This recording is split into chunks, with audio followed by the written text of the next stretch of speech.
Hi dears, this is your brother Shihab Nilagiri. Welcome to another episode of Accounts and Inspire.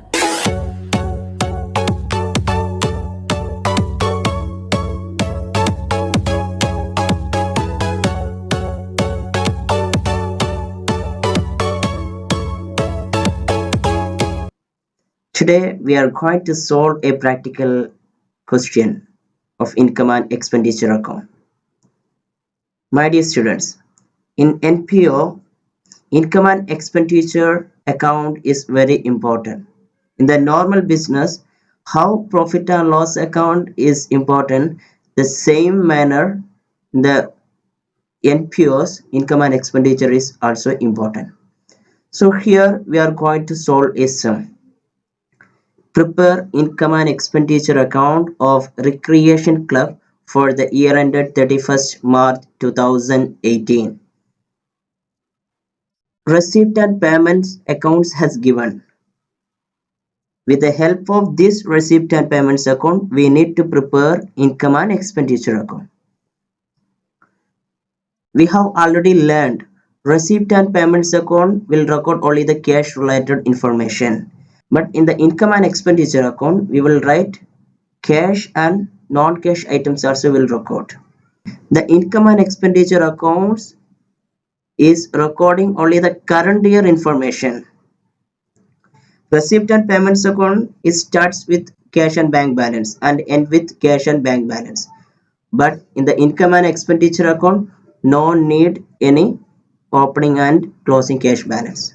Okay, now let's discuss this question. In the receipt side, look at the first item, balance brought down, cash balance. Do we have to write balance brought down in income and expenditure account? No, no need to write. Okay, dividend received, whether it is income or expenditure, it is an income. Come to the next one. Sale of old newspaper, sale, income. Members subscription, income. Yes. Locker rent, an income. Interest on investment, income, because we are getting income on investment. Sale of furniture, book value 4,500, rupees 5,000. What it means? Actual book value of the furniture rupees 4,400, but that's sold for rupees 5,000. So income. Come to the payment side. Furniture purchases. Do we have to write the furniture purchases? No need to write. Why? Furniture is belongs to an asset. It's a capital expenditure. Where will record? In the balance sheet as it said. But here in the income and expenditure account, we already learned we will record it only revenue expenditure and revenue income.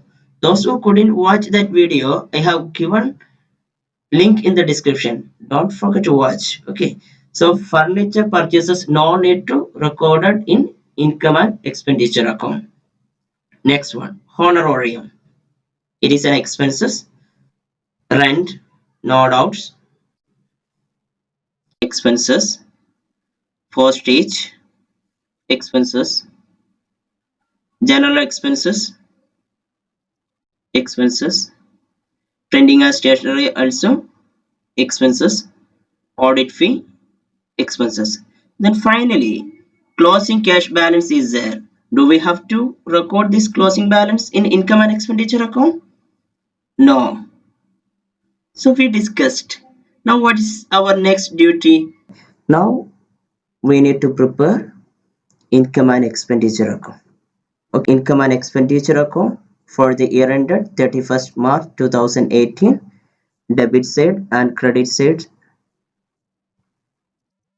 Debit side expenditure, credit side income. Now we can post items. Okay, what is the first item? Balance brought down, cash balance, so no need to record it. Next one is dividend received. we can copy from here and record it in income side. Okay. Okay, my dears, by dividend received. Debit side we will write to, credit side we will start by. Okay. Sale of old newspaper, we can copy and record it in the credit side.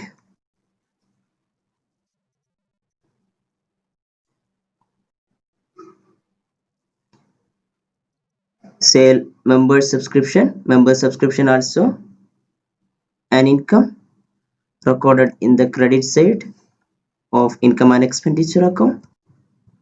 Next item, locker rent. Yes, already we mark locker rent is an income, recorded credit side of income and expenditure account.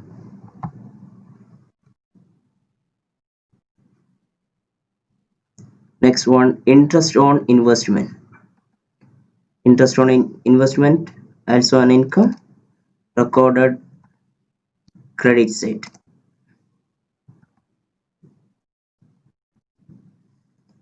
Look at the next one, sale of furniture, book value rupees 4,500, sold at rupees 5,000.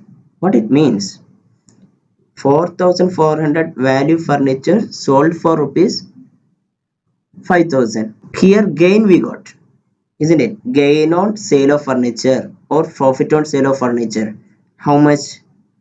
600 rupees. Our actual income is 600 rupees. That income we can record it in the credit side of income and expenditure account. We need to write by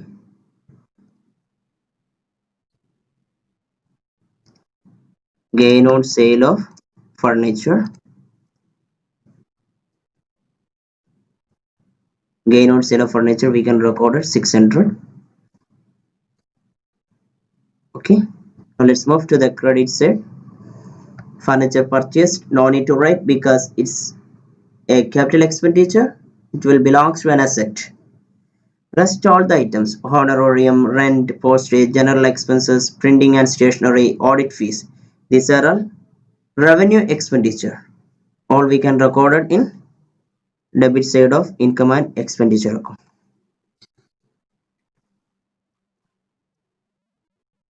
Okay, a small changes we need to do. The debit side we need to write to all the expenses we posted in the debit side of income and expenditure account, to honorarium, to rent, to postage, to general expenses, to printing and stationery, to audit fees. Now what is the next process? Dear students, after posting all the items, we should do the balance. Okay, if debit side or expenditure is higher than income, result would be deficit. If credit side or income is more than expenditure, result will be surplus. Now look at this question, which side is higher? So look like debit side is higher, so we can total first. Yes, debit side total is 73,850. 73,850. This balance we can record at opposite side. Okay, now we need to add all the incomes and deduct it from total expenditure. So we will get what is the deficit value. So here we will get 71,450. 71,450 deducted from 73,850. Result balance 2,400 will get. This 2,400 is the deficit value by deficit. Okay, this deficit we will transfer to the balance sheet, deducted from capital fund. My dear students, here we got the result, deficit. Okay, Very simple only. We need to identify the items and post and take the balance. That's all. No need any confusion. Hope you understood this session. If you understood, my dears, please subscribe and hit the bell icon, and also don't forget to share to your friends.